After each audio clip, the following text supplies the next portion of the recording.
নমস্কার, WBCS made ইজিতে আপনাদের আবার স্বাগত।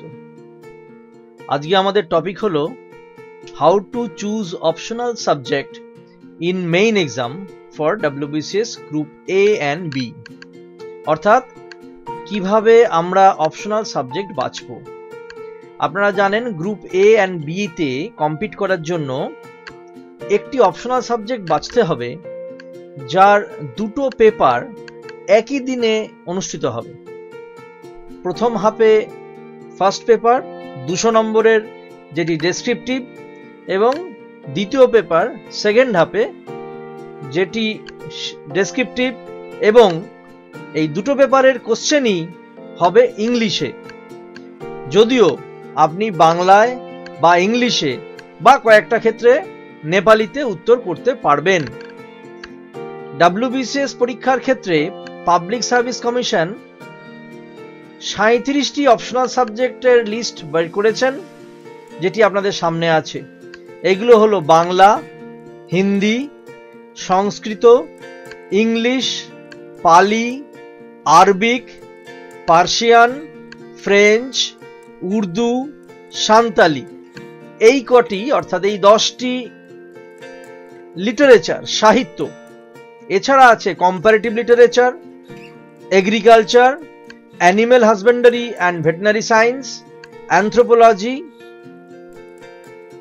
Botany, chemistry, civil engineering, commerce accountancy, computer science, economics, electrical engineering, geography, geology, history, law, mathematics, management, mechanical engineering, medical science, philosophy, physiology, physics, political science, psychology, sociology, statistics and zoology.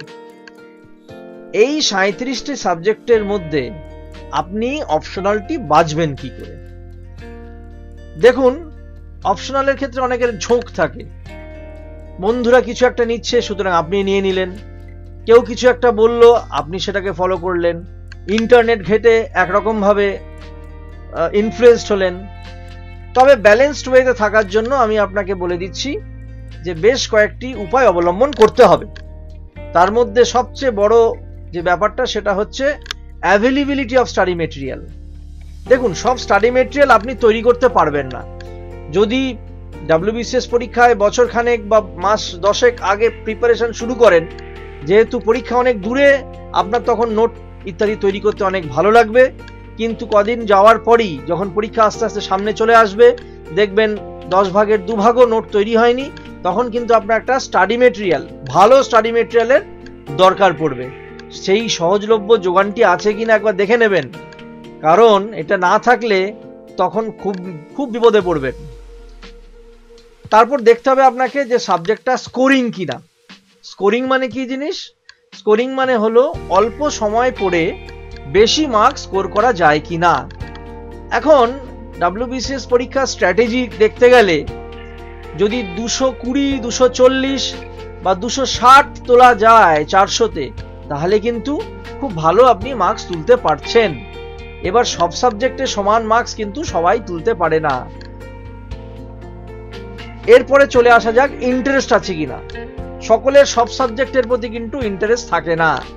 সুতরাং optional subject choose করার আগে খুব ভালো করে বিচার বিবেচনা করে নেবেন যে সেই সাবজেক্টটি পড়তে আপনার ভালো লাগে কি লাগে না। কারণ ভালো না লাগলে এই সাবজেক্ট কিন্তু শেষ করা সম্ভব হবে না।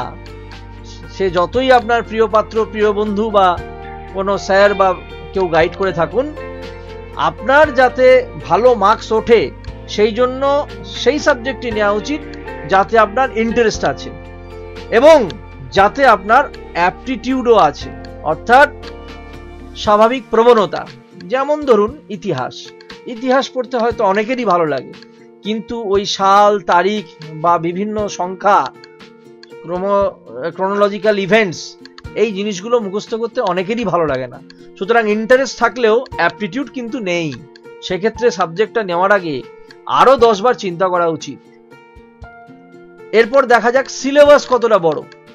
মোটামুটি নতুন যদি WBCS এর ক্ষেত্রে নতুন অপশনাল সাবজেক্ট নেওয়া হয়, চিন্তা করে দেখবেন সেই সাবজেক্ট যেন 3 থেকে 4 মাসের মধ্যে পুরোটা কভার করা যাচ্ছে কিনা, সেই সেরকম সিলেবাস অনুযায়ী আপনাকে সাবজেক্ট চুজ করতে হবে। আর একটা ক্রাইটেরিয়া হচ্ছে overlapping portion of the GS papers. আপনি যে সাবজেক্টটা নিচ্ছেন সেই সাবজেক্টটা জিএস পেপারগুলোতে সাহায্য করছে কিনা। কিন্তু এখানে আমাদের একটি বক্তব্য রয়েছে, সেটা হচ্ছে ইউপিএসসি বা আইএএস এর ক্ষেত্রে এই কনসেপ্টটা যতটা প্রযোজ্য, ডব্লিউবিসিএস এর ক্ষেত্রে কিন্তু ততটা প্রযোজ্য নয়। ইউপিএসসিতে যে লেভেলে আপনার কনসেপ্ট লাগবে সাবজেক্টগুলো সম্বন্ধে, ধরুন ইতিহাস হোক, ভূগোল হোক, এবং যে লেভেলে প্রিলিমিনারি বা মেনের জিএস পেপারগুলো হয়, এতে আপনাকে প্রভূত উপকার হবে ওই লেভেলে যদি আপনি পড়াশোনা করেন। এর ক্ষেত্রে সেটা কিন্তু অতটা সত্যি নয়। ডব্লিউবিসিএস এর ক্ষেত্রে যে লেভেল থাকে জিএস পেপারগুলোর এবং প্রিলিমিনারি পেপারগুলোর, তার জন্য অত খাটনি করে একটা নতুনভাবে ইতিহাস ভূগোলের মতন বড় সাবজেক্ট নেওয়ার আগে আরো 10 বার চিন্তা ভাবনা করে দেখবেন। কারণ এখানে অপশনাল পেপারের যে লেভেল বা স্ট্যান্ডার্ড, তার থেকে কিন্তু জিএস পেপারগুলো অথবা প্রিলিমিনারি পেপারগুলো লেভেল অনেক ডিফারেন্স আছে। ইউপিএসসির মতন লেভেলের গায়ে লাগা ভাবটা নেই। এরপর চলে আসবো আরেকটা ইম্পর্টেন্ট জিনিস, গাইডেন্স। কিছু কিছু অপশনাল সাবজেক্ট নিজে পড়েই পাস করা যায়, কিন্তু একটা গাইডেন্স থাকলে কি সুবিধা হয়, অল্প সময় আপনি সেটা করতে পারবেন। একটা স্ট্র্যাটেজি ঠিক করে দেবেন আপনার গাইড, কি পড়তে পারবেন, কোনটা আগে পড়া উচিত, কোনটা পরে পড়া উচিত, প্রায়োরিটি কি দেওয়া উচিত, ঠিক আছে, কিভাবে এই সাবজেক্টটাকে ট্যাকেল করতে হবে। যদি কোনো সাবজেক্ট আপনি নিচ্ছেন, যে সাবজেক্ট আপনি অতীতে পড়ে এসেছেন, ধরুন কেউ এমএ ইন হিস্ট্রি, সে হিস্ট্রি 5 বছর ধরে পড়ে এসেছে, সুতরাং তার ক্ষেত্রে হিস্ট্রি নেওয়াটা একটা ভালো হতে পারে। কিন্তু একটি নতুন ছেলে যে হিস্ট্রি নেবে, অথবা সাইকোলজি নেবে, অথবা অ্যানথ্রোপোলজি নেবে, নিজেও পড়া যায়, আমরা বারবার বলছি, নিজে পড়েও প্রচুর ছেলে মেয়ে পাস করে। একটা গাইডেন্স হলে, বা গাইডেন্সে সব সময় টাকা দিয়ে পাবেন তা নয়, অনেক সময় অনেক সিনিয়র অফিসাররা, অনেক সিনিয়র দাদারা, কলেজের এক্স স্টুডেন্টরা আপনার থেকে 2 বছর আগে পাস করেছে, তারা বিভিন্ন মাধ্যমে সোশ্যাল মিডিয়ায় আপনাকে কিছু টিপস দিতে পারেন, কিছু গাইড করে দিতে পারেন, বা অন্যান্যভাবে গাইড করতে পারেন। পেড বা আনপেড যে কোনো ধরনের একটু গাইডেন্স হলে এই অপশনাল সাবজেক্ট কিন্তু আপনি খুব ভালোভাবে প্রিপেয়ার করতে পারবেন।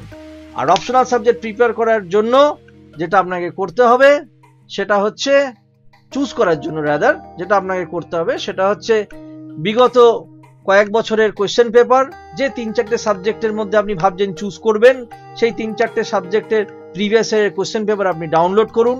ডাউনলোড করে কিছু রিসার্চ ওয়ার্ক করুন, যে এই সাবজেক্টটা কেমন লাগছে, কোয়েশ্চেন পেপারটা কেমন, কোয়েশ্চেনগুলো আজকের দিনে দাঁড়িয়ে আপনি আনসার করতে পারছেন কিনা, বা কোয়েশ্চেনগুলো আপনার ভালো লাগছে কিনা, থিওরি পার্ট কতটা, অ্যাপ্লিকেশন পার্ট কতটা। অরিজিনাল রাইটিং এর উপর ডব্লিউবিসিএস এর এক্সামে প্রচুর মার্কস পাওয়া যায়, সুতরাং এখানে অরিজিনাল রাইটিং এর স্কোপ আছে কিনা। অসুবিধা হলে আমাদের সাথে ডিসকাস করুন, কোনো সিনিয়রদের সাথে, গাইডের সাথে ডিসকাস করুন, ডব্লিউবিসিএস মেডিজির সাথে ডিসকাস করুন। আর একবার ডিসিশন নিয়ে নিলে সেটা থেকে কিন্তু আর পিছু উঠবেন না। আপনি ডিসিশন নিতে সময় নিন, 2 সপ্তাহ, 3 সপ্তাহ, 1 মাস সময় নিন, কিন্তু once you have taken the decision, you go for the goal. এবং সেই সাবজেক্টটাতে স্টিক করে থাকতে হবে। সাবজেক্টটা পড়তে গেলে প্রথম দিকে ভালো লাগবে, মাঝে একটা সময় আসবে যখন নতুন নতুন জিনিস, কনসেপ্ট যখন আপনি শিখবেন, একটু এলোমেলো লাগবে, সাবজেক্টটাকে কি পড়বেন বুঝতে পারবেন না, কি পড়ছেন, কোথায় কি পাবেন, একটু এলোমেলো লাগবে। আবার দেখবেন জিনিসটা পড়তে পড়তে ঠিক হয়ে যাচ্ছে এবং আলটিমেটলি পরীক্ষার জন্য প্রিপারেট হয়ে যাচ্ছে।